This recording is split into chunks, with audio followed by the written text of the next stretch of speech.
And the works that I find especially penetrating are the ones that usefully situate the Panthers within the wider context of the period that produced them. So that are not just Panther-centric, but that place them in a wider historical context. Historian Uhuru Williams places the Black Panthers within the evolution of post-war Black political activism in New Haven, Connecticut. Black Politics, White Power, published in 2000, is the first historical study to pay particular attention to a specific East Coast Panther chapter. From the very beginning, argues Uhuru Williams, Dr. Williams, the BPP in New Haven was a community organization. The Panthers' presence and popularity in New Haven relied more on guile than guns, even as their innovative plans to focus on local issues such as poverty became overwhelmed by the group's image as violent revolutionaries and their own self-destructive and erratic behavior. For Williams, the BPP's most important legacy is found in their community organizing on the rough streets of New Haven in the face of urban poverty and misery. The relationship between the Panthers and American democracy offers intriguing historical insights into studies of the BPP that tease out the group's origins. Southern Black migrants arrived in post-war Oakland excited about economic opportunities engendered by wartime industries, but the promise of Oakland's industrial garden quickly soured, and Blacks confronted vicious cycles of unemployment, residential segregation, and poor schools. Black youth were especially hit hard as the city's efforts to modernize crime-fighting techniques virtually criminalized an entire generation of young people. As Donna Murch has demonstrated, future Panthers were the children of Black migrants who faced a more precarious economic future than their parents. By the time the Panthers were officially founded in 1966, key members, especially Huey P. Newton, notes Murch, not only faced economic uncertainty, but the constant threat of police harassment and incarceration. Thomas Segru's history of the Northern Black freedom struggle, Sweet Land of Liberty, places Black power activism within the broader sweep of post-war American history.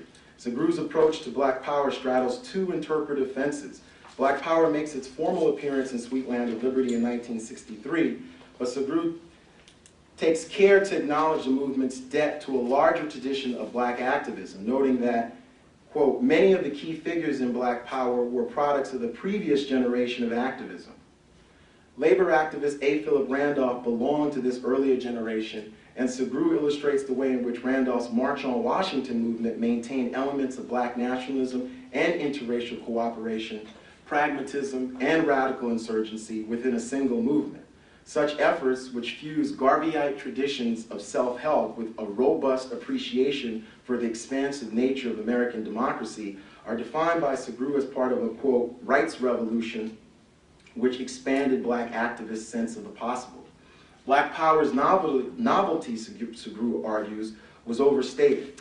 Quote, overlooked in the sensationalistic accounts of Black power were its roots in a long-running Black self-help tradition, its relationship to the deep currents of Black anti-imperialism that dated back to the 1930s and 40s, and its appropriation of elements of post-war racial liberalism, particularly psychological understandings of racial inequality.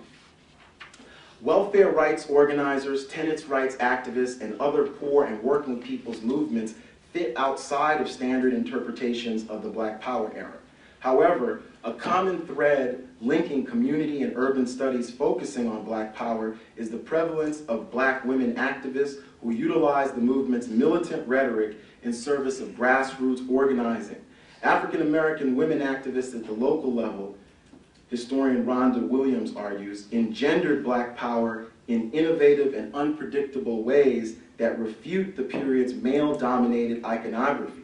In a series of important scholarly essays, Williams not only provides the most comprehensive historical research to date about Black power's many iterations in Baltimore, she also convincingly suggests that examining local activism, which does not fit standard portraits of Black power, complicates our understanding of the period.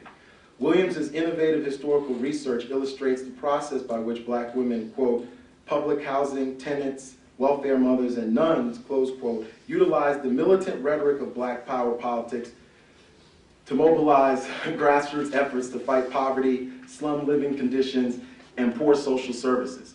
Female community organizers adopted the language of Black Power militancy in service of community power.